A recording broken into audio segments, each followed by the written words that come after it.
This is The Parker's Couch, a podcast delivering real talk, real laughs, with no limits.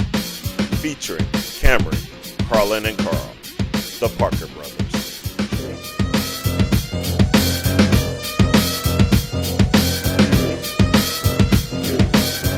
You've had 3 children before you.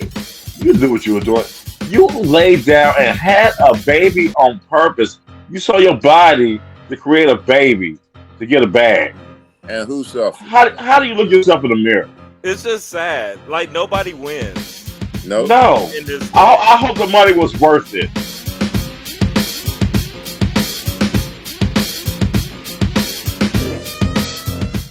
Welcome to The Parker's Couch, coming at you bi-weekly this year. So in case you didn't get that note, make sure you know that, so you know when to tune in. With that said, how are my brothers doing out there? What's up, brothers? Doing great. How you doing? Wonderful. You know it's the most debonair. We back at it again. Yes, you are. And yes, we are. Yes. And it's Jan Brady pulling up the middle. We're going to need some more energy. Let's go ahead and back that up. Happy Hump Day. Let's Happy Hump Day, everyone. Start that back over, Carlin. It's Jan Brady pulling up the middle. No. Like I said, nobody loves me. I'm the middle child. Already, woe is me. Gosh, Giving that Ben Simmons me. energy down there. Oh, yes. Yeah, that's why I have to be in character for our Ben Simmons conversation. Oh, That gee. might be a little foreshadowing going on. Mm. Well, there's a lot going on, fellas. We want to get into a lot today. So hopefully you stay tuned to all of the podcasts, everything from basketball to the NFL to Sinners that's out there in the theaters. Yes, brother.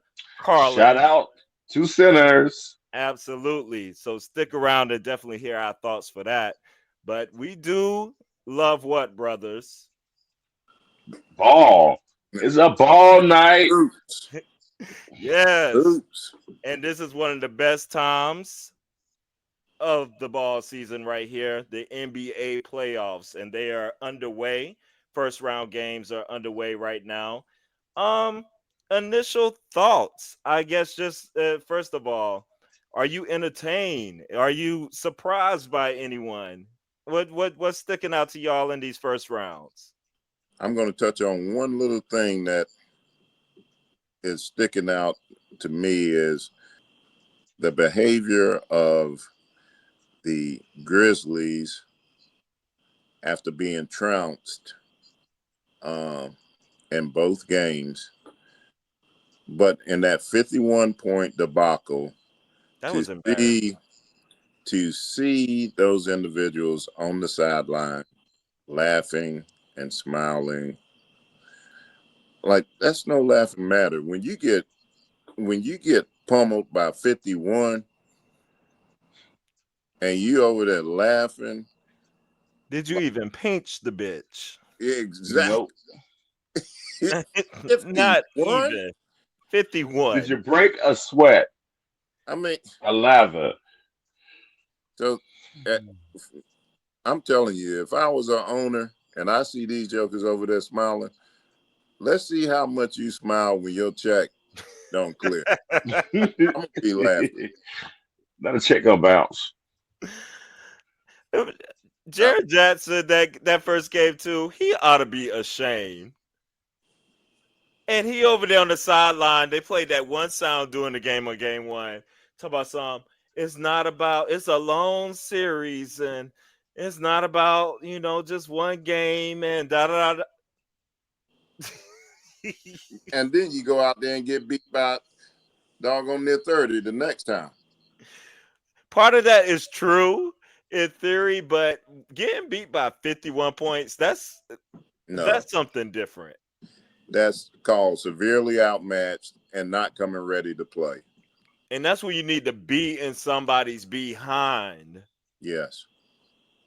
So for me, I was embarrassed to see that.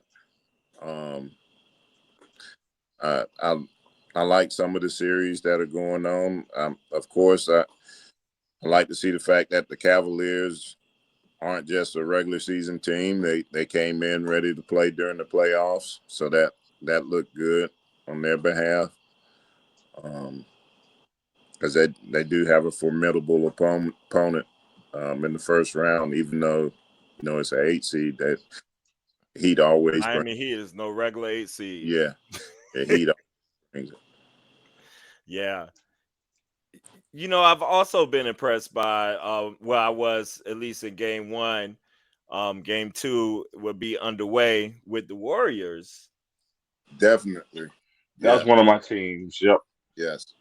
Um, I Steph wasn't Curry is a surprised though magician. because you have two just dogs on the other side there. I mean, you're talking about Curry and Butler, who Absolute are dogs. animals. So I, I'm I'm not surprised, but I am I am happy that they did come out and perform the way they did. Because I want to see some competitive second, third round games. Yes. The But yeah, team I'm okay. I'm sorry. Go ahead. go ahead, brother. Go ahead, Carlin. The team that I want to give a shout out to that um I'm impressed that they to be a young team their first time in the playoffs in many years that they came out and stole a game on the road. The Detroit basketball Uh, Pistons. that's a good one. Big time win in that second game after out that first game, that 21-0 run that the Knicks went on was just something that I Yeah, don't think I've seen in a very long time in a yeah. professional game. For them to come back the next game and steal that game is something that I think should be applauded for a very young team. That's a good one, Carlin. That's a That good was one. Yes. a long stint that Detroit. Um, how long has it been since they won a series? Probably almost a decade. It's been Won a a very long won time. a playoff game. I think they had a abysmal playoff record there, maybe 15 straight that they lost or something like that. Yeah, it was really bad. I mean, it honestly, New York in theory, should win it and everything, but No, I think Detroit's going to win this series. Detroit has owned them all year. It's a bad, bad matchup for New York. Bad matchup. They're young and they have some defensive prowess on that side too. I mean, they got a couple of young dogs over there. Cade Cunningham is a beast, and Yep. the absolutely. Thompson twin. I mean, those twins. They're pretty phenomenal, even though they're young. They're And pretty. Beasley is making nearly every three he shoots. Like he's on fire. And Bickerstaff is really he's turned him around. He has. He's He getting a has. lot of fire in the fight. I'm happy for him. Yeah. Yeah, He got a raw deal in Cleveland, I thought. Yeah, But he got a deal, so I'm happy for him. yeah. absolutely. And you know Now, who else I'm happy for? Is who? Russell Westbrook. Yeah, Yeah. absolutely. Put some respect on his name, some respect on Westbrook. He's been ball. He's in that corner three. That Ooh, quarter Don't leave three, him open he's that been quarter knocking three. down. I'm like, y'all might Yeah. want to go over there and get on that. that's something that the young fella been working. He's been working. Now that right there, my friends, is my favorite series. Absolutely. Like the intensity, the whole game, the closeness, the coming down to the last minute, both games to start off. That's what I'm talking about when it That's comes a to four or NBA five playoffs. matchup right there. That is. And I love the way they was getting into it last game too, where Murray like lifted up Powell off the ground, and then Yes, yeah, Brown came over there. There's all about the scrap. I don't know how Jamal Murray got away without getting a technical foul, and exactly. everybody else did, That was crazy. but He yes, started the whole thing. But what about the resurgence of the claw? That's what I was gonna say. The claw is back. Who knew he had any breath left in that body? I mean, he was getting up and down the floor, making plays, Hmm score 40 points. He defies conventional thought on things. Like you're not supposed to be able to play like this Yes. without with coming off of all this missed time. And now Yes, Well, we know he's a cyborg. He's not human. that like he was that is unbelievable. true. He was. He was unbelievable game too. Yeah. Absolutely. And so I gotta go here because it's been all grand and good things happening. But brother Carl Parker, you had us going this week talking about Mr. Ben Simmons. Oh, Ben And Simmons, when it, thief. He's a thief, bro. Brothers, he is a Ship thief. him back to Australia. Make America great again. Get him out of He here. is stealing. I forget that he's on the team, that he's on the Clippers. Like I I had just to ask. I was like, is he still in the Clippers? Just think about how much money this clown has earned. Or, well, let me take that back. Been Stolen given. Yes. over the years. 40, I mean, 40.3 for a meal how many? contract right now. How many? Well, the Nets are paying him 39.3 million. A year? That was the buyout. Yeah, 39.3. that was the Oh, buyout. In total, the Nets have paid him 124 million That's what I was about to say. In the for 90 what games. a terrible trade. Terrible investment. boy, the Clippers.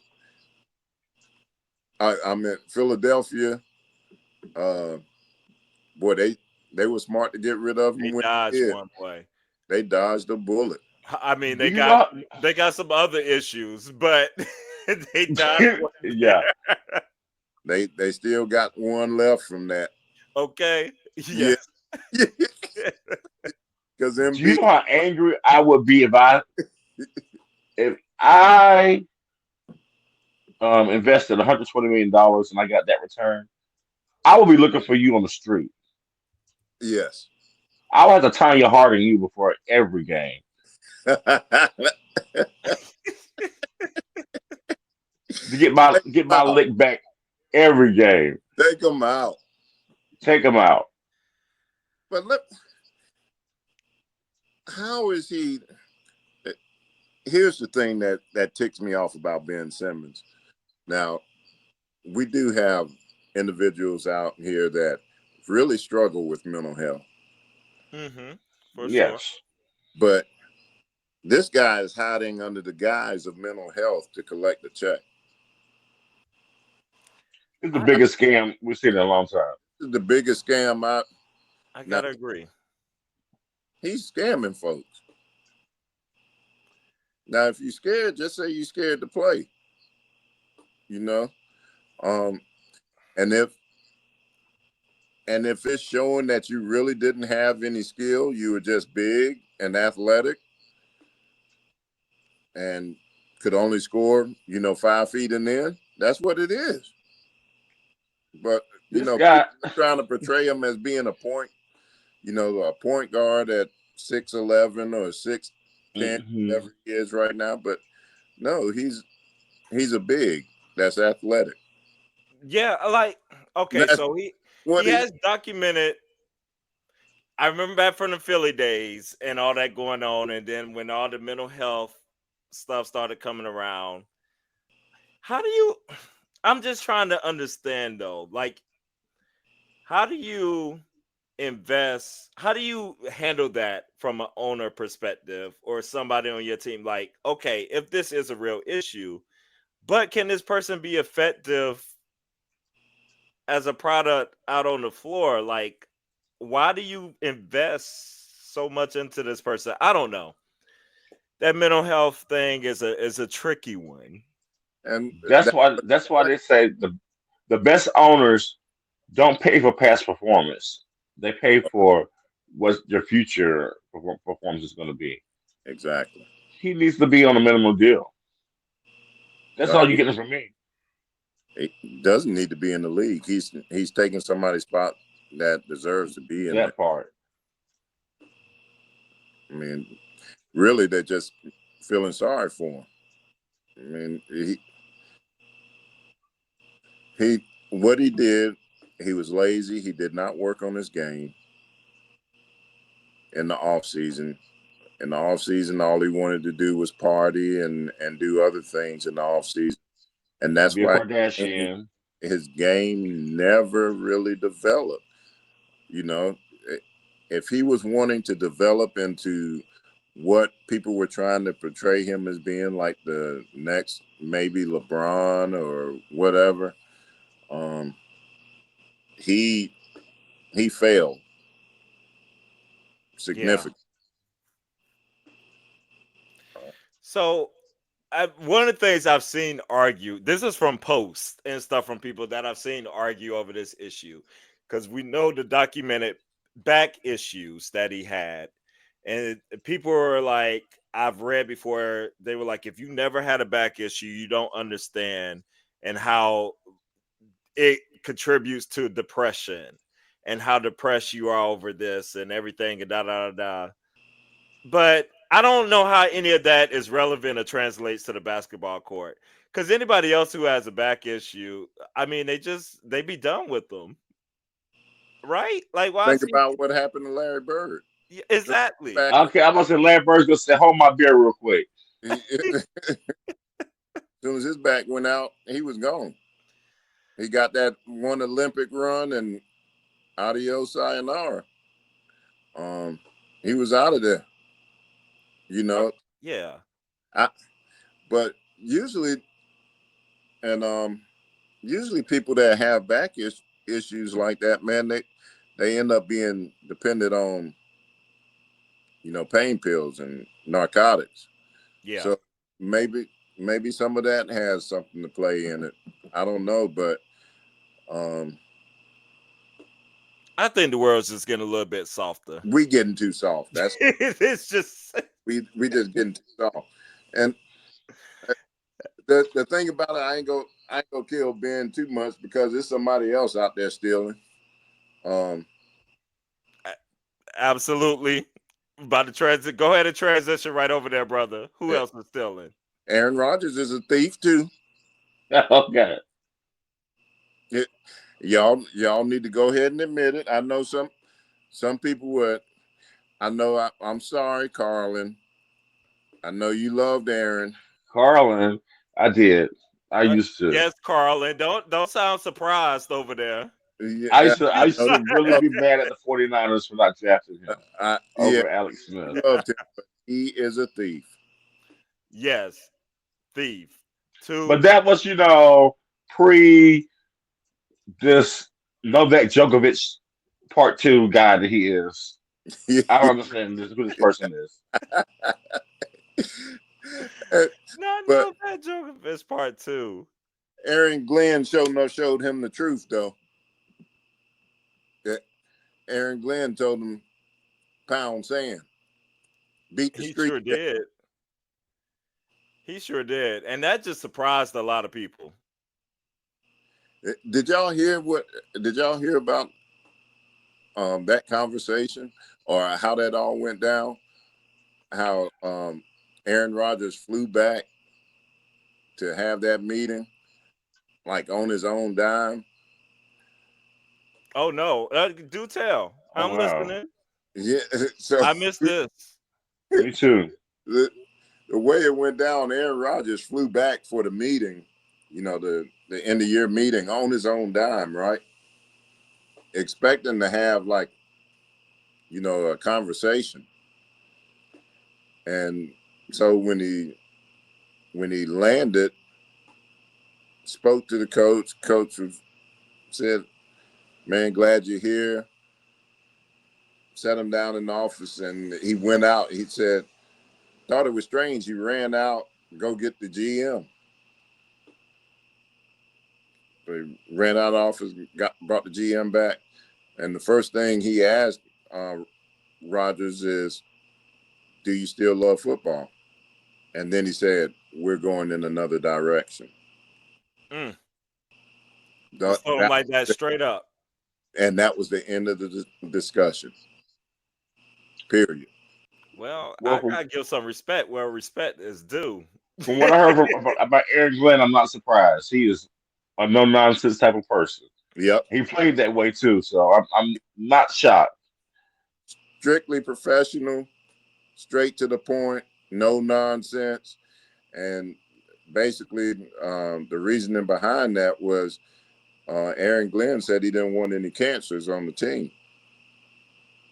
And he didn't want anybody that was going to, you know, um, go against his leadership. See, I don't know why anybody wants this guy. Did y'all hear what he had said on the Pat McAfee show? No. Mm-mm. So right now he still has the Steelers like in this holding pattern, right?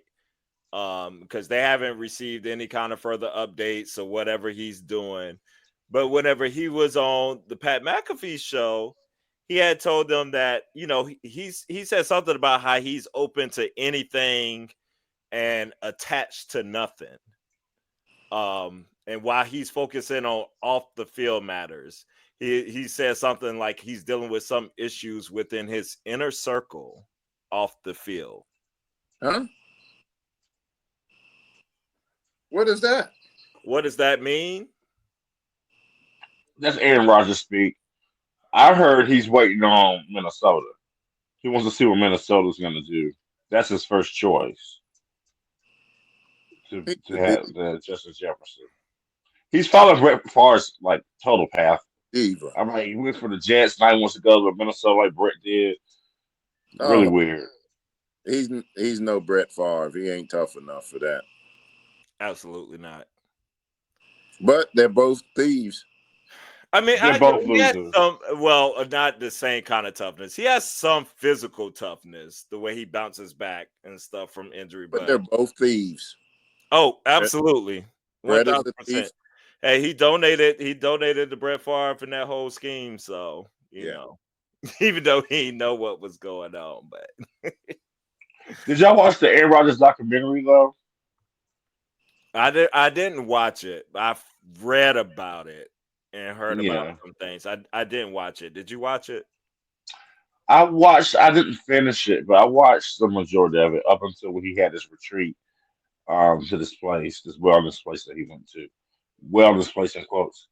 Um, he's an interesting cat. I tell you that. Like he speaks out of both sides of his mouth.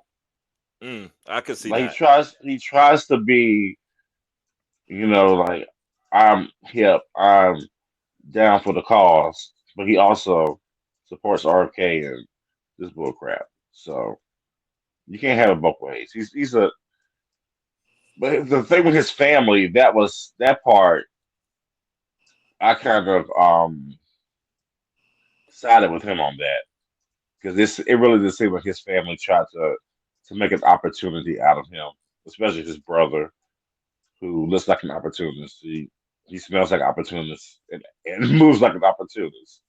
So Mm. and his family grew up very conservative, like to a point where they um were very religious.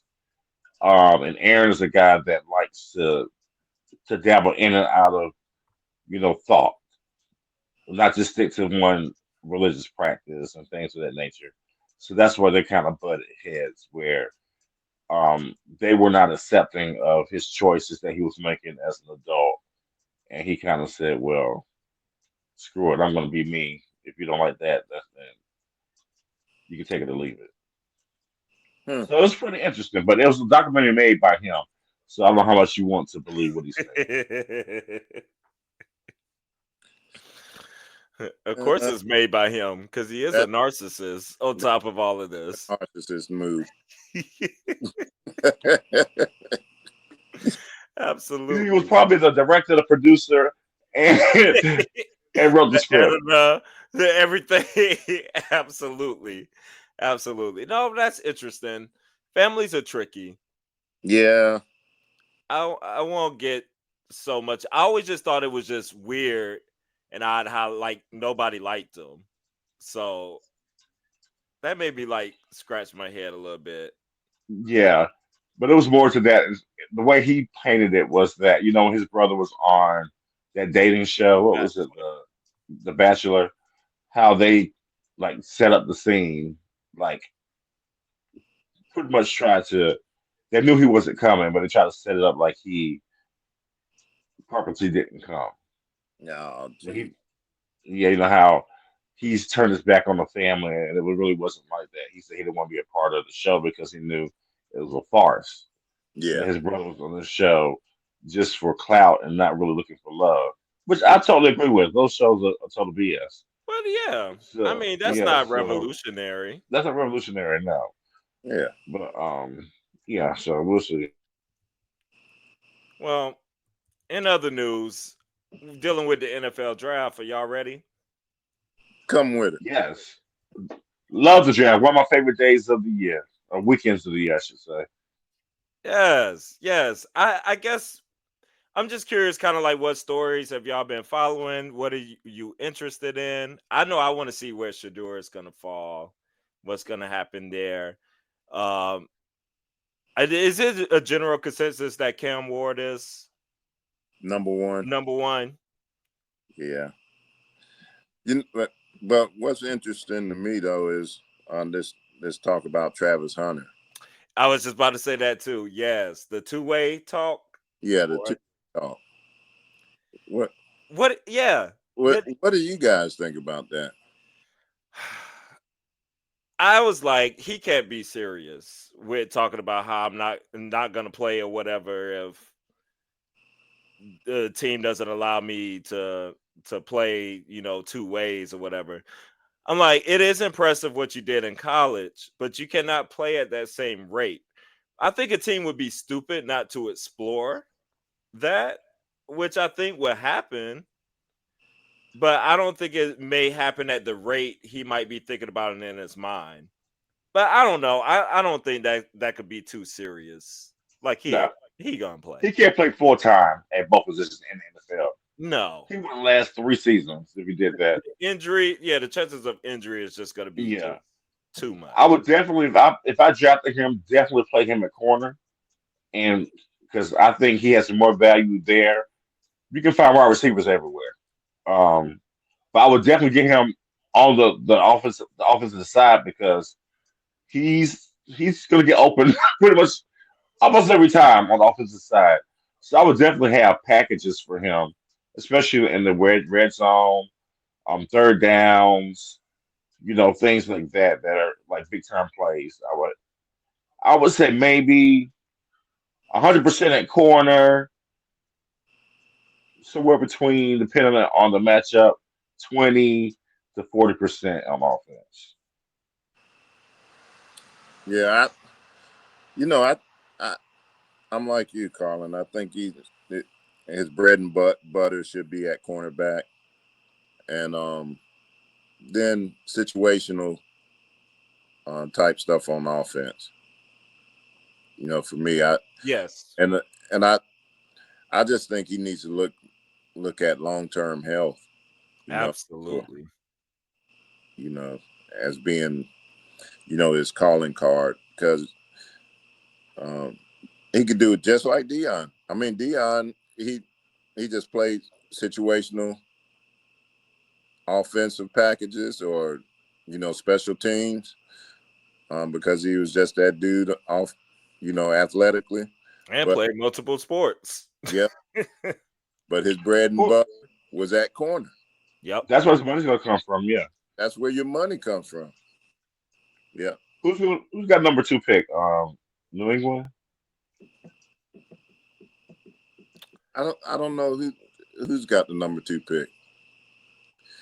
If he It, goes to New England, the Patriots are going to be tough because they already have a shutdown corner. You yeah, put him on the other side, and the moves they made on the No. defensive line and linebackers, like that defense is going to be nightmarish. And Drake May had played a really good rookie year, so yeah. watch Cleveland out for the has Patriots. Cleveland has the number two, And they're not even talking about Hunter, so and then the Giants, and then the Patriots. That's what I think Stewart is okay. up to the Giants. Yeah, that's what I'm thinking. Is he's going to end up being a Giant? Yeah, he's probably going to go to the Giants. What I am, I guess, perturbed about is all the negative press that Shadur's getting. I don't know if y'all been reading about a lot of these assistant coaches and are talking about how he's interviewing so terribly. Um, I saw an article today. Of course, it's an unnamed source about how he was the worst interview ever, and Ever. how yes, and how he's really not that good. He takes too many sacks. He takes too many sacks, but to say that he's not that good is ridiculous. So it's like a lot of slander out there about him because he's a confident black quarterback, I, and that doesn't come by very often. They don't know how to handle that, especially with football. They expect you to come in kissing their behind, basically. Even though they may have only won 2 games or 3 games the year before, they expect you to come in and kneel to their knees or whatever, and that's not going to be Shador, which I respect. yeah, that's what I've been hearing is like he's too arrogant or whatever. Um, is what the feedback they've been given, but um, like you said, Carlin, he's just super confident, and um, confidence can appear as arrogance Absolutely. if you're not accustomed to seeing an individual speak confidently like that. That is melanated, you know. Absolutely. So it it does rub some people the wrong way. Um, However, conversely, um, I've heard that Hunter has been the best interview from a Hunter's lot. very bright. He's a smart dude. Yeah. So, but I think Hunter is just more personable. Like you know, Yeah. and he just has he has a different personality versus what Shadur has. I think Shador, he's just gonna have to what he had to deal with in college is the and I won't even say not even true sins of his father, like perceived sins, I guess, and how people like Yeah. he's gonna always have to deal with that. I mean, his father was cocky. Right. He was Still, just cocky. I mean, still is. So, Yes. and, That's but Very just much his so. personality. Like, Yes. that's what he grew up with. I mean, so of course he's got that oozing from his pores. I mean, he should be confident because he's a heck of a player. He's it's one accomplished thing a to be lot. cocky Yeah. and have no talent. But when you Yeah. got cocky, if you cocky and got that talent, like But when they say he's not good, I was like, you clearly have not been watching the tape on this guy. Yeah. Like his accuracy is incredible. I think ESPN did a take on him. Orlovsky, that's who it was.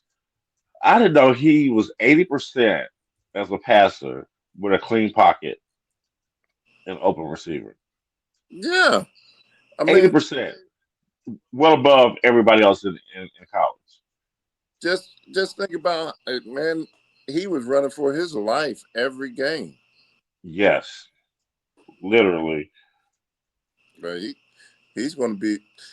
I think he's going to be a really good pro. I My opinion. I just can't believe this stuff though. Like all the like latest articles and reports or people are like saying and while I was curious where he's gonna fall or where he's gonna land, because people have him dropping low in the Yeah. first round now. Yeah. They have him dropping really low. And like some are even saying like maybe even out of the first round. I've heard that for some. Oh Now, now no, that And uh, that's Pittsburgh would crazy. definitely get him. yeah, that's nonsense. Out Yeah, of the that's first round, nonsense. I that's feel like that's hateration. I yeah, would love if he could go to Pittsburgh and be with Tomlin. Those two cocky brothers together. oh yeah, What you talking about? And Metcalf, oh yeah, his crazy self. Man, that'd be Oh, I forgot explosive. Metcalf is there now. yeah. That Yes. that would be awesome. We'll see. We'll see. But NFL draft gets underway this week.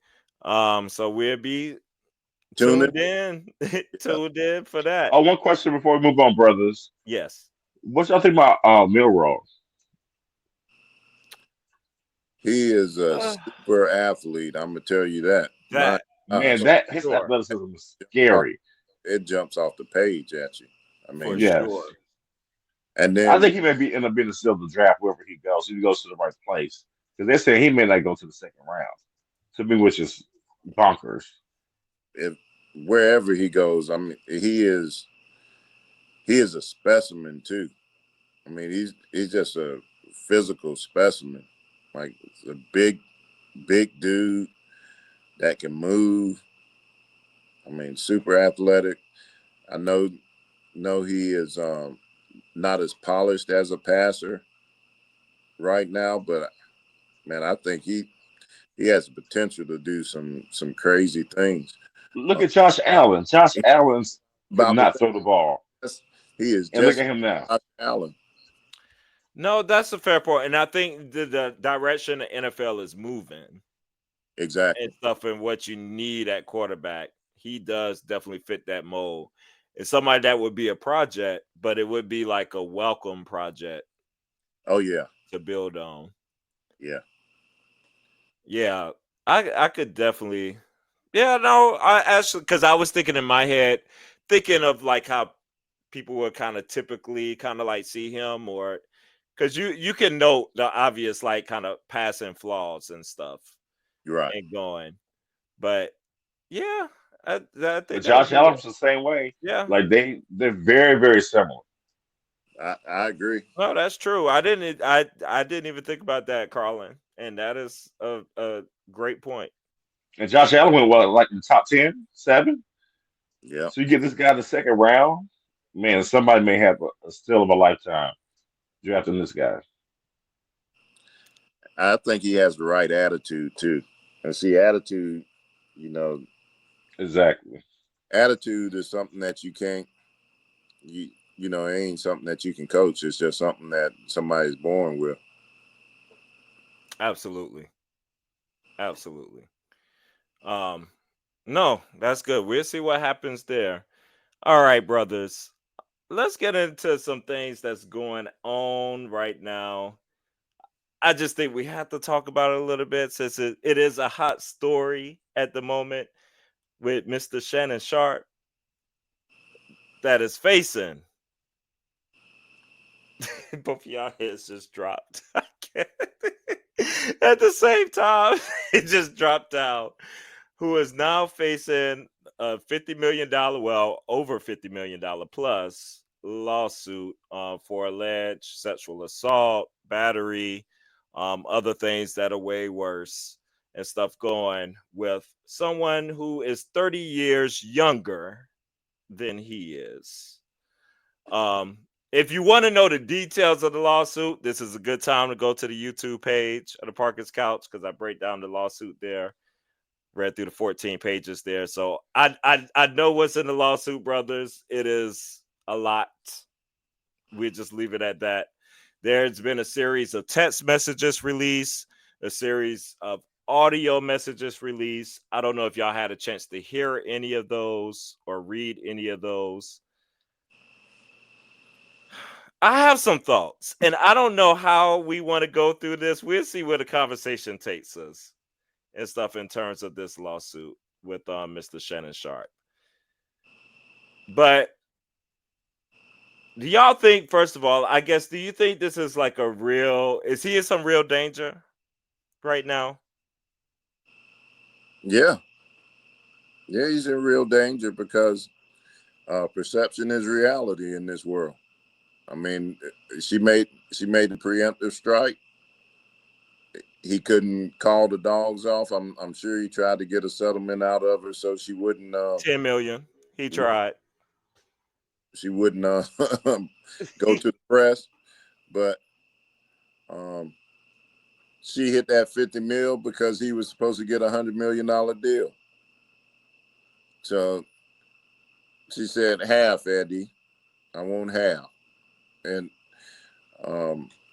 Really, it's pathetic. It's sickening what some of these women out here have lowered their standards to. Um, and it's so evident in these younger women, which I thought he would have a little bit more sense than to mess with these younger women out here that's all they're doing is chasing the bag. I mean, they're not interested in his old behind. You know, here he is out here close to 60 years old trying to mess with somebody, you know, a youngin. And Have you seen a picture of her? I have not, but I know she's probably Caucasian, because that's um, what he does, and um, hopefully he learns his lesson behind it. You get a look at her right there, real quick, Miss Gabby. I can't really blow her up. Is she Caucasian? Of course. Yes, I knew it. If it's not white, it ain't right. Well, That's mm-mm-mm. that's how they think. Um, How old is this little girl? 19. so the story goes is that he was approaching her in the gym unwanted, consistently, day after day, trying to get her. And she was 19 at the time. I think the girl is 22 now. And they had this like 2-year relationship or something, if you want to call it that. I mean, it's really disgusting He everything that the is gross. lawsuit goes into it.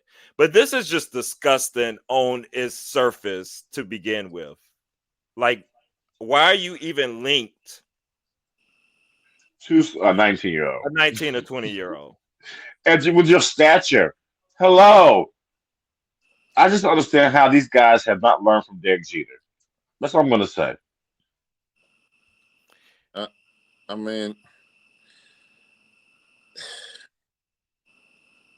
It's crazy. It's really crazy. And he's pleaded, he came out with this audio and saying how the lawyer Tony Busby is always going at the black men. He went after Jay-Z and yada yada yada. She's the OnlyFans girl. Like, that's another element. You why you already don't know. mess with these OnlyFans? And that's what you know. All these personalities, athletes, and stuff. They mess with the same people. OnlyFans women. These What is fake wrong? people with fake bodies, fake personas, What is wrong with them? I What mean, is they wrong live in with them? an alternative world. I is don't it understand. is it a status thing to mess with an OnlyFans model, or what they call themselves, whores, or um? Sex workers basically is what they are. I mean that to me that's what they are, OnlyFans Yeah, whore. they're sex workers. But Um, my and you don't. My thing is, you have your stature, and you don't get an NDA. You don't get any kind of protection. You don't have anything in writing. You just thinking with with the wrong head, buddy. You have too many assets to protect. And she says that that's one of the claims is that he kept trying to get her to sign an NDA and she wouldn't. Why would you Then continue to it's, then don't pursue it's no pursue. go there. Then don't pursue her. I mean, he's so you can't be country dumb like that. I know he's Can I just play for y'all the latest sound that was released? if you must. I just want to share with y'all just the latest. It's been so much audio, so much things leaking out with this, and none of it looks good. But I'm gonna just play the latest one for you. Well, what, Gabby? Well, you're coming to LA tomorrow? Yes. Well, I don't know why you want to go out. Don't worry about it, Gabby. Well, okay. Okay, what? Well, I'm not really interested in getting choked, so I guess we're going. Yeah, I might choke you in public. Big black guy chokes small white woman. It's not a good look, Shannon. Not a good look that you do what you did to me.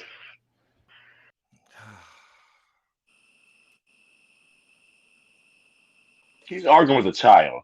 This is a child.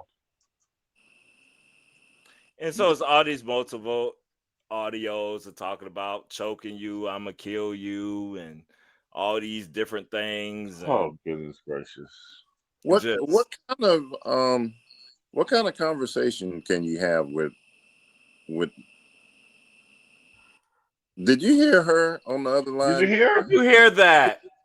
She didn't sound like she could put two words together. Well, shut up. That- well, I don't have no remorse for him. Zero Let him, None. remorse. None. let him get what's coming to him. You know, if she get him for 50, I hope she get him for 75. I mean, if you're gonna be that dumb, more power to you. But these men out here, and as older men and younger men alike, you know, you got to stop thinking with one head. It's the wrong head they think it was. Tell them. That wrong head. At least think with that bigger head that's got a brain in it. Okay. I think though you get to this point where it seems like with people, I swear the wrong people be getting money and be getting this stuff because they start just feeling like they're untouchable. Yep. Like they could just move and do whatever they want and all these things. I don't even care about the situation. I don't even care if this girl is lying through her teeth. I don't even care if this was some fetish situation because there's a lot of evidence towards that and everything going on. And however y'all talked, and now you getting set up, you know, and being recorded, all this stuff. I don't even care what the case may be. You're an absolute idiot for even doing this in the first place. And like you said, she deserves. I award her 50 million right now because you outsmarted this old dirty old man right here. Y'all better leave them snow bunnies alone. I'm just telling you. That's another thing. Dr. Umar right now is giving him the business. And leave the young girls alone because they're after one thing only. Yeah, them young dollar bills. Yeah, them young girls ain't nothing out there for no old man with them Nothing. girls. I mean, Ain't nothing free with that. You're ain't gonna pay one way or the other. you gonna pay. Gonna pay. You Now, you are gonna pay. on the flip side of other drama, kind of back to basketball, I just want quick thoughts if y'all been hearing about Mr. Anthony Edwards and everything going on with our brother here. So this brother he recently had his fourth child in October with Aisha Howard, who is a social media, whatever you want to call it. Or Oh God. she gets Why with the people. It's all on these social media whores out here. These OnlyFans whores, these Instagram whores. I can't with y'all. All right. Anthony Edwards is 23. She's 38. it's That's the all these point old there. whores. 38. I was like these old women. What's going on with him? He has a long-time girlfriend that he's had since 2020, but She's 38. He's had four different baby mamas. Yes, she's 38. So this How Anthony Edwards again? 23. And he's had how many baby mamas? 4 different. At least 4. We expect maybe more out there. Who knows? Now the thing is with this case is what's different is that he said that he wanted nothing to do with the kid at all.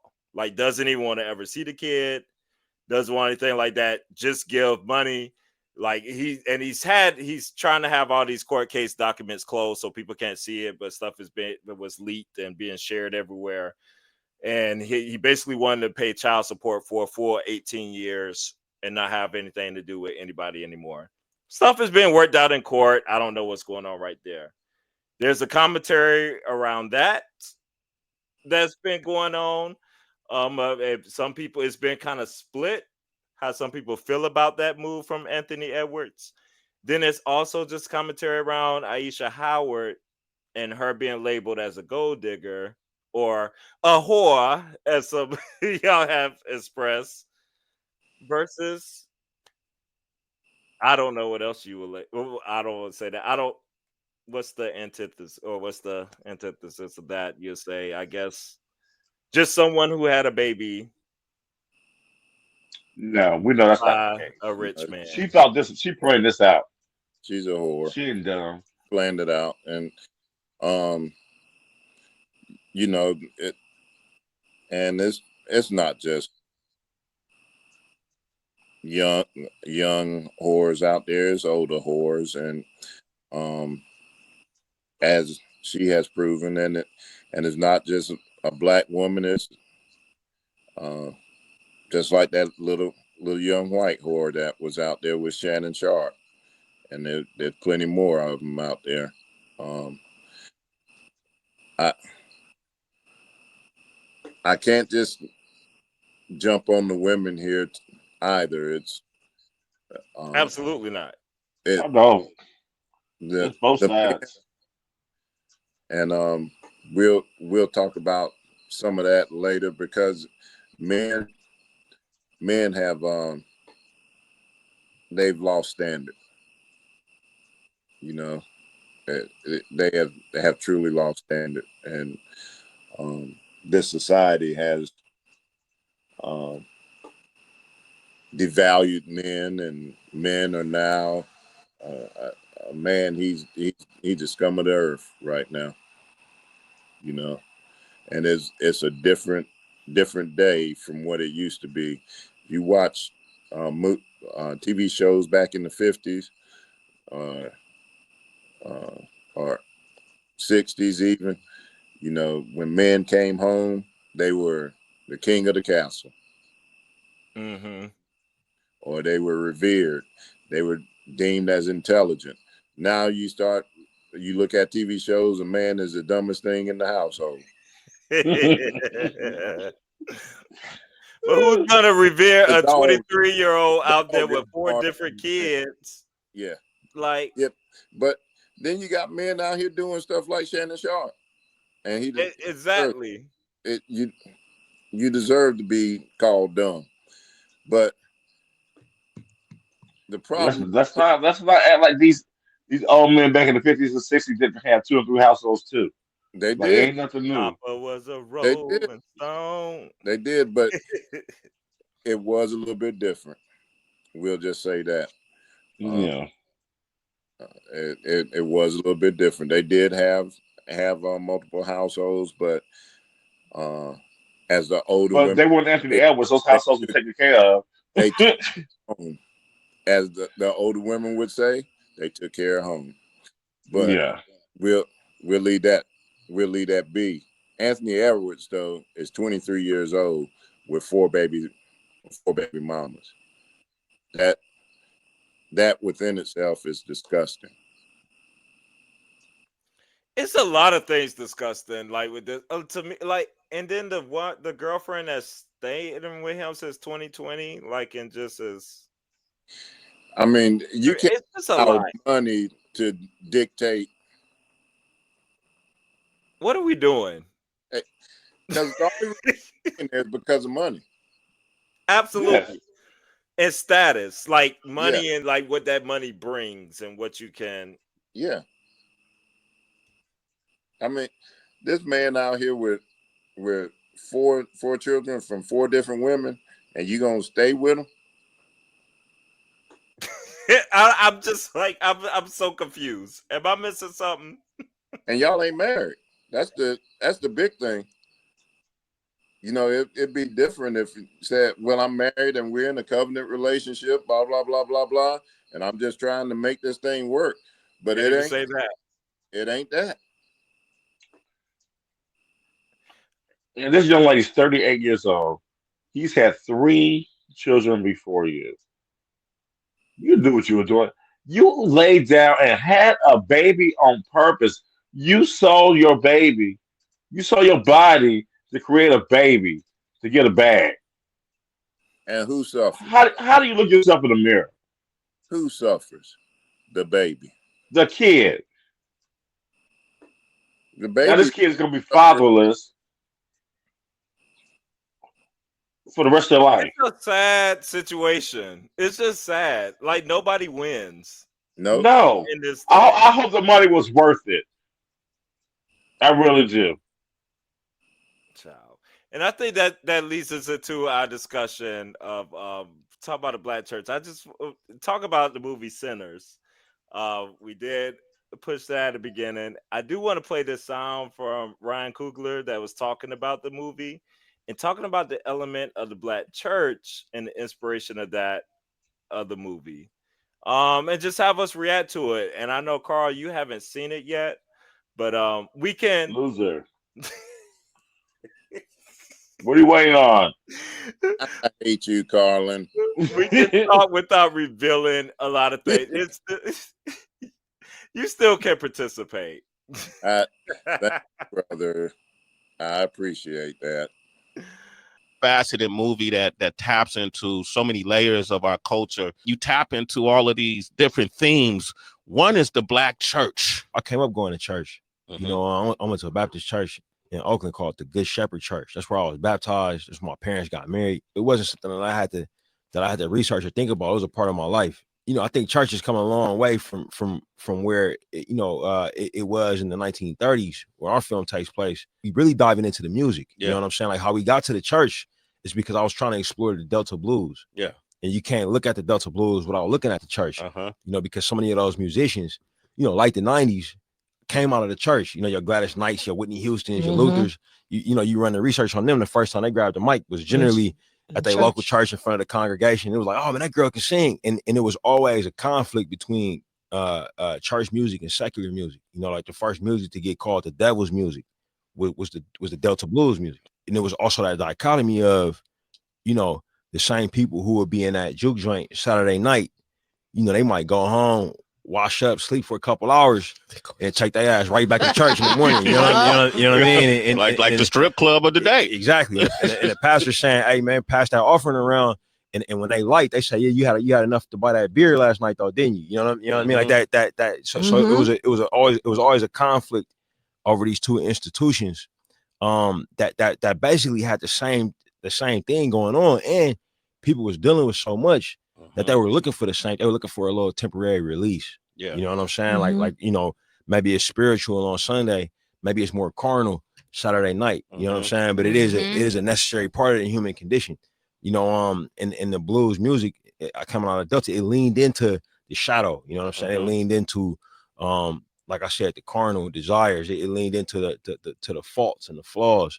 You know, and it was a time where, you know, where almost every vice was criminalized. You know what I'm saying? This was a time when alcohol was illegal, you know, but people were still drinking. You know what I'm saying? This was a time when, you know, like a lot of things were frowned upon. You know, I was basically normal human behavior. It's such a multifaceted. I thought that was quite interesting.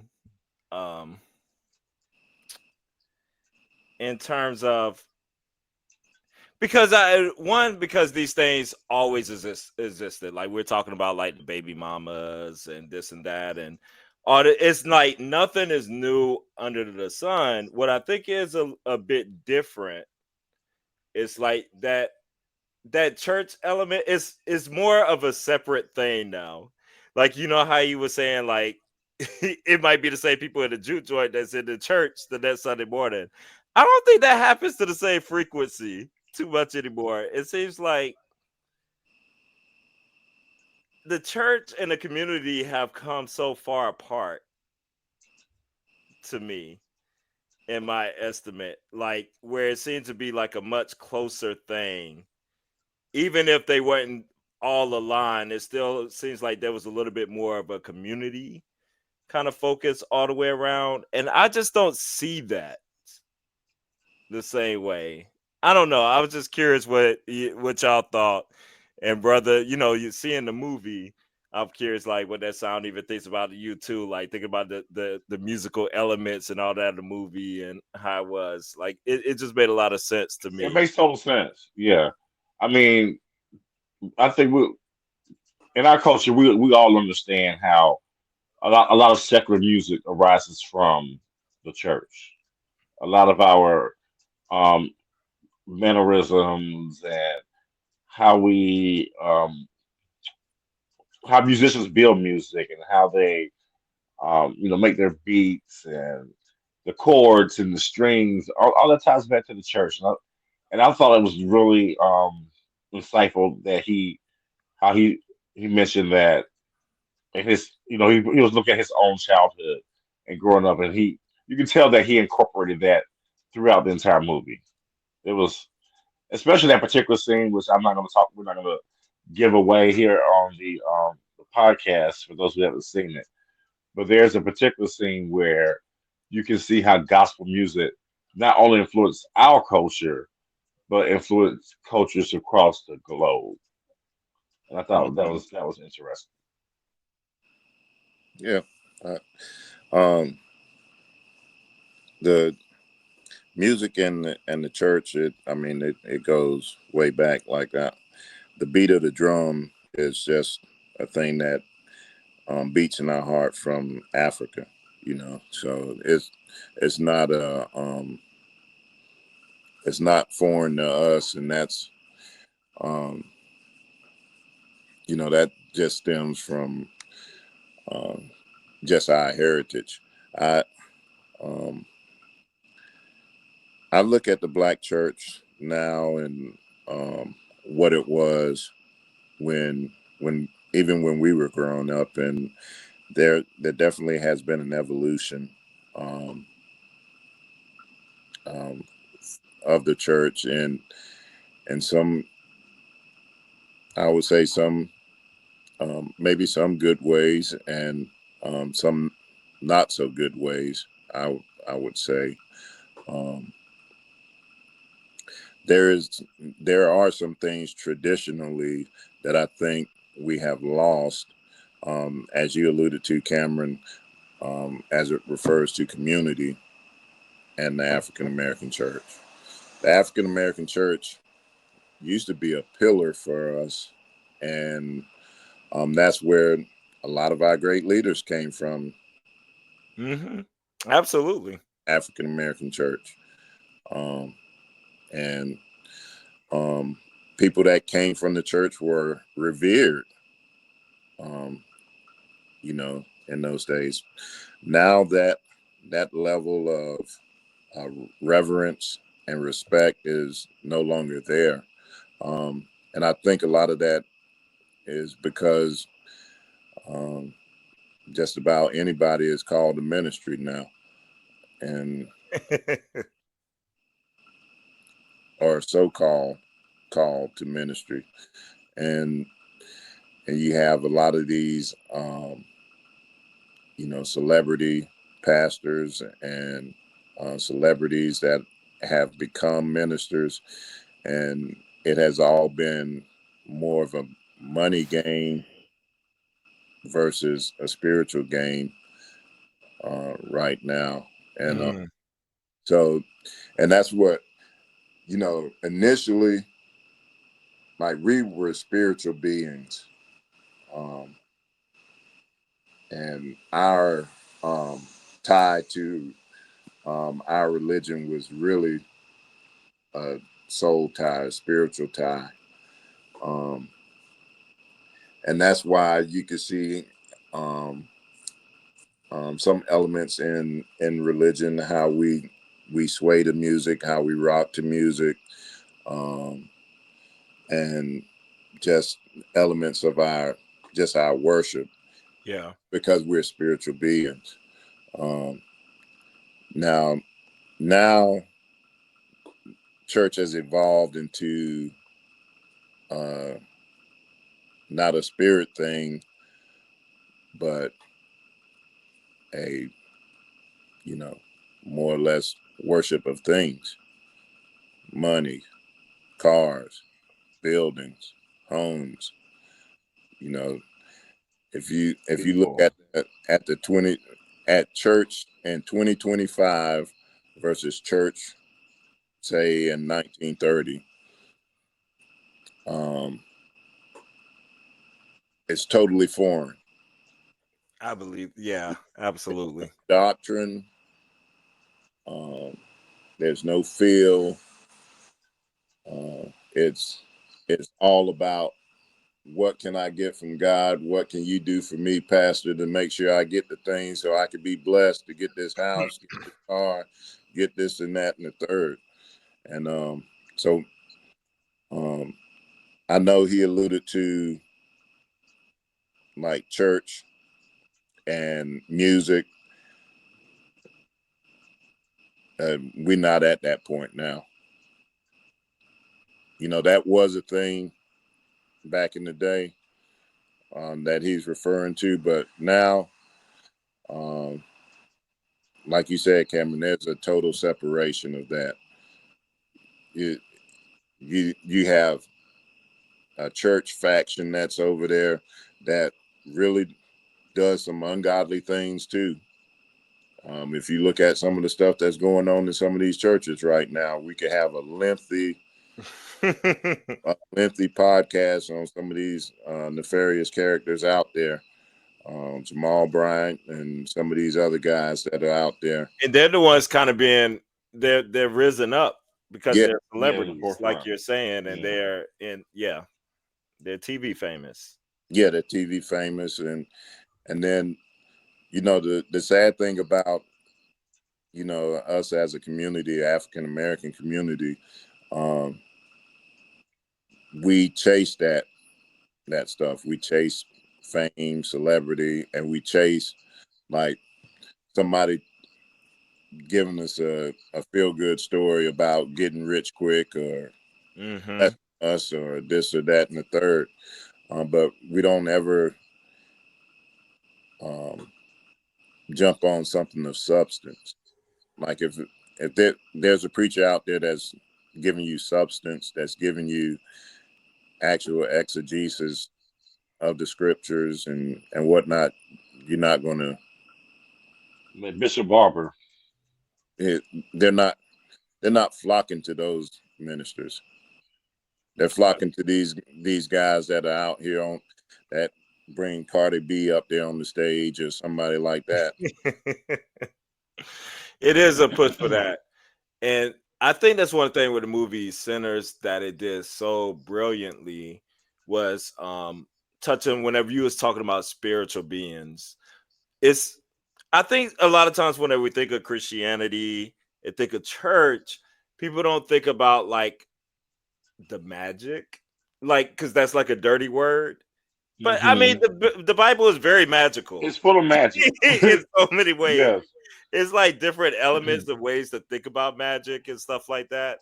Yeah, but just the spiritual kind of nature and like what can like not thinking about I think we think of ourselves too physically and just too like in what we see in this physical flesh. Mm-hmm. But Sinners like explores this kind of spiritual element to go in and out of so many different it has that connection of the church within it too. It's just a neat way that it does it. It was really brilliant in that way. I feel like, and that kind of spoke to me in the movie there. And it's like there, and like he's saying, it's mainly focused around the power of music, which Mm-hmm. is a big thing. Music is powerful and what that unlocks. But I think that's just a lesson, just in general. Oh yeah. Even beyond that, and just like hey, we are spiritual beings, and Well, like yeah. we have a way to connect this stuff beyond that. Now it's a lot of other commentary that the movie gives too, especially about those who try to take that away. Mm-hmm. You cipher it. Who Mm-hmm. cipher it, yes, they get into and stuff. It's all based on a vampire theme. It's just so unique and creative how it does it. But yeah, like I just appreciated that, and I thought that was just timely on that conversation and a springboard into some deeper conversations we could have on this in the church in general. Yeah, man. I like that.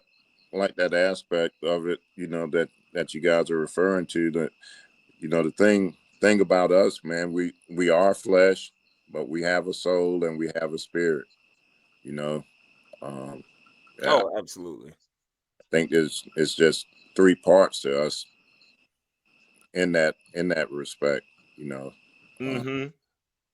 And that spirit part is that part that um, I think I think we have lost. I agree. I think we have lost that part of us. You know, we probably work mainly with our soul and our flesh. Our, our soul being like our mind, and you know, um, and our flesh, of course. You know, the things that rise from the flesh that we deal with. Yep. That spirit part, I I think we are far removed from that, and a lot of it has to do with um, our move away from the That's what spiritual reminds me of aspect. the movie. Yeah, we move from spirituality to the prosperity gospel. The prosperity Yeah, gospel has been the biggest detriment to the black church ever. We let yes, the white church get us involved in that tomfoolery, and this is what we have now. yeah, Like you said, we lost the spirituality and turned it into riches and gold. Close them doors. I know y'all seen that Close that some Marvin doors. Marvin Sapp. Marvin Sapp. Now that's sad. That's pathetic. But he ain't the only one, man. It's you can we could get on a whole tangent. You know, Keon Henderson, he's one of them prosperity pimps too. You know, Hmm. one that's married to uh, Shauna. I To, guess yeah. Sean That, O'Neill.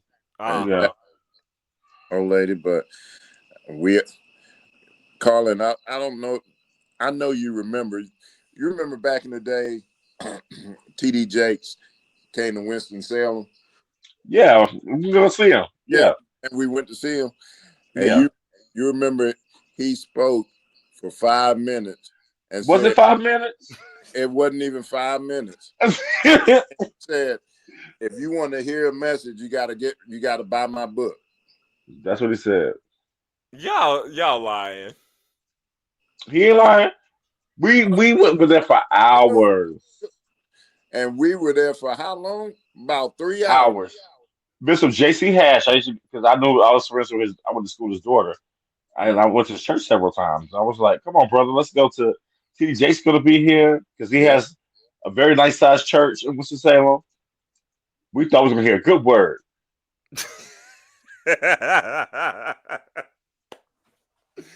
Oh my god.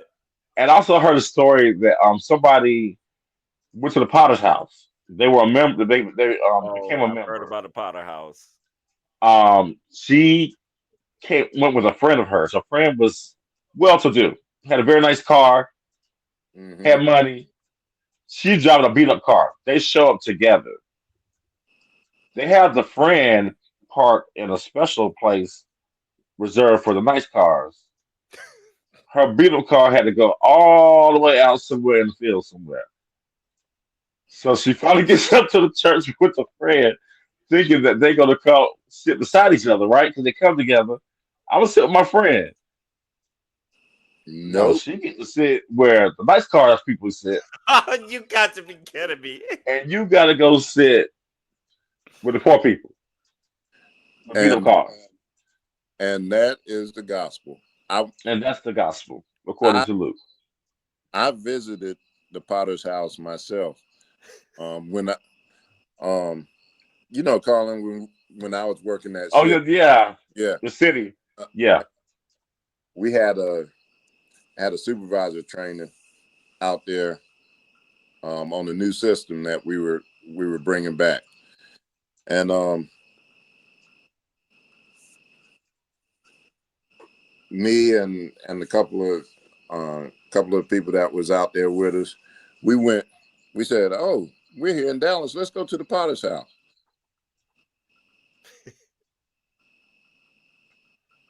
Went there. First thing, ATMs all throughout the sanctuary. You ain't got no excuse not to have no money. You say you got Oh, no cash? oh my gosh. And Am I in Vegas? and when we got in there, they gave us that envelope. That was the first thing we got up. That envelope said, how much do you make a year? Here's, yes. and, then, and then it had the breakdown of what you're supposed to give based off of how much you make a year, right? And this was years ago. They was like, we take credit cards, everything back then. Wow.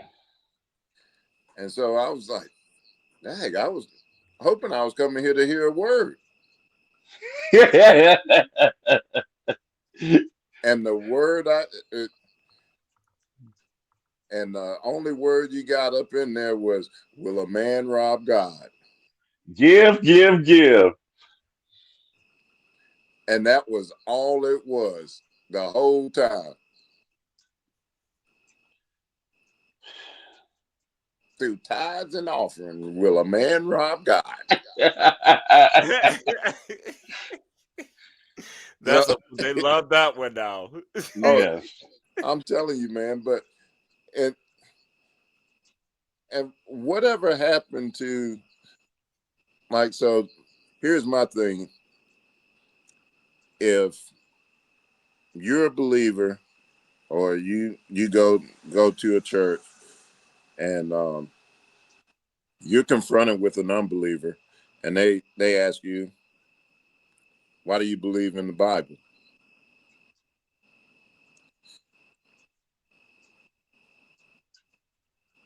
Most individuals from these prosperity driven churches will not be able to give them an exegesis of why they believe the Bible to be the infallible word of God. And or if they're confronted with a scripture, could they actually exegete that scripture? Because most of it, Tell you how much money to give, though. They know yeah, that. I guarantee you they know where Malachi 3 and 2 and 1. They could go back to them. Mm-hmm.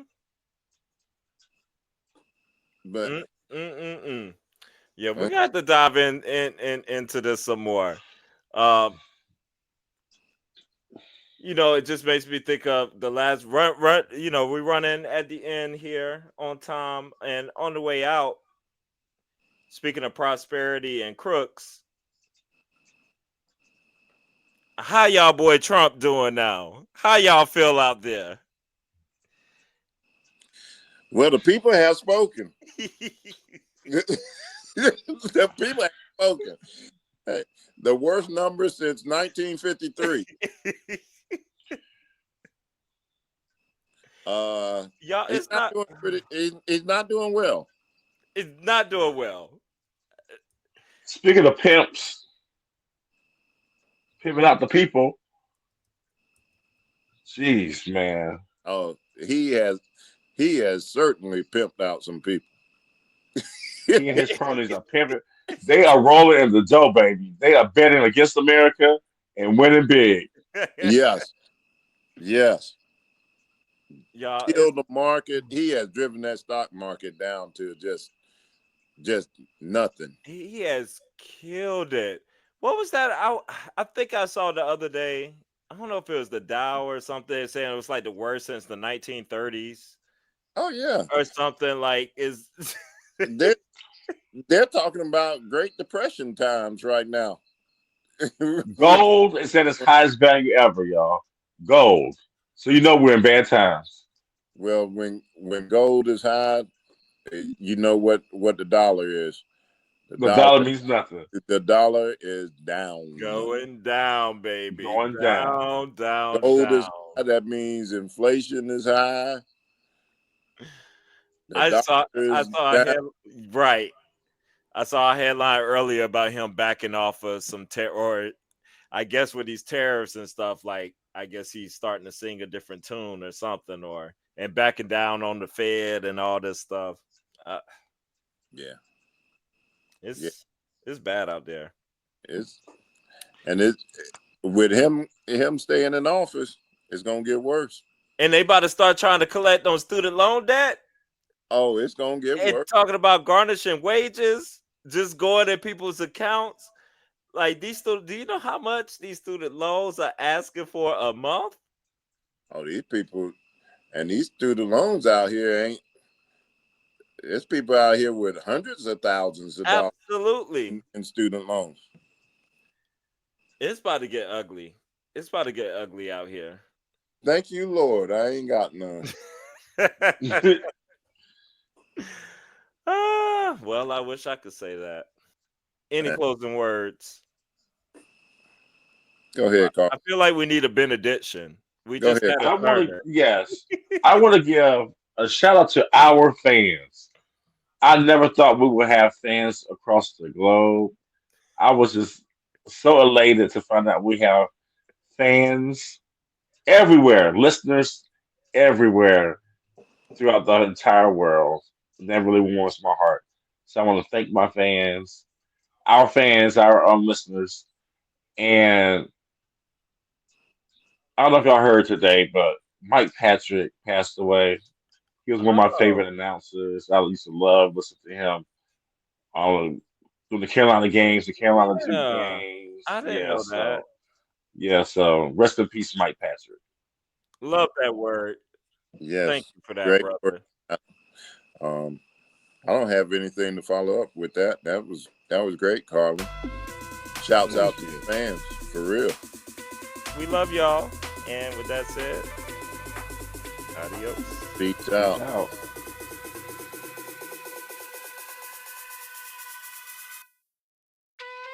This has been a Rosie B production.